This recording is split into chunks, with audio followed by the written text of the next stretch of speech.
مولانا اشرف علی تھانوی رحمۃ اللہ علیہ کی مجلس میں کسی نے کہہ دیا احمد رضا خان بریلوی، تو ناراض ہو گئے،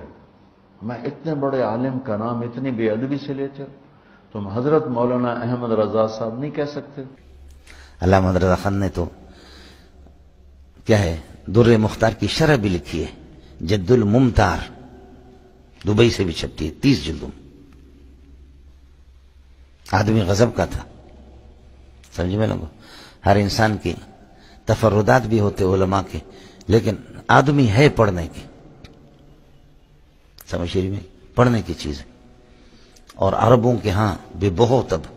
اس سے فقاہت میں لوگ استفادہ کرتے ہیں، سمجھ شریف میں ہے کہ نہیں؟ تفردات۔ میں نے روضہ مبارک پہ کھڑے ہو کے درود پڑھا،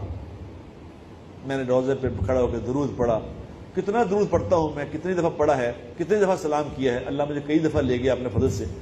اس دفعہ میں نے درود پڑھا، مصطفیٰ جان رحمت پہ لاکھوں سلام، شمع بزم ہدایت پہ لاکھوں سلام، وہ سہانی گھڑی جس سہانی گھڑی چمکا طیبہ کا چاند، اس دل افروز ساتھ پہ لاکھوں سلام۔ میں نے جو وہاں کھڑا ہو کے یہ درود پڑھا، خدا کی قسم جو میری کیفیت بنی اس وقت، کبھی نہیں بنی ایسی کیفیت جو مجھے پڑی۔ میں نے وہاں کھڑا ہو کے دعا مانگی، یا اللہ جس نے یہ سلام لکھا ہے، مولانا وہ کیا نام تھا ان کا، ہیں احمد رضا خان صاحب بریلوی رحمۃ اللہ علیہ، میں نے کہا یا اللہ ان کو جزائے خیر عطا فرما، اے اللہ ان کو دے، ان کے لیے اتنی دعا کی میں نے وہاں کھڑے ہو کے، میں نے کہا یا رسول اللہ آپ ان کی شفاعت فرمائیں، ان کو دعا،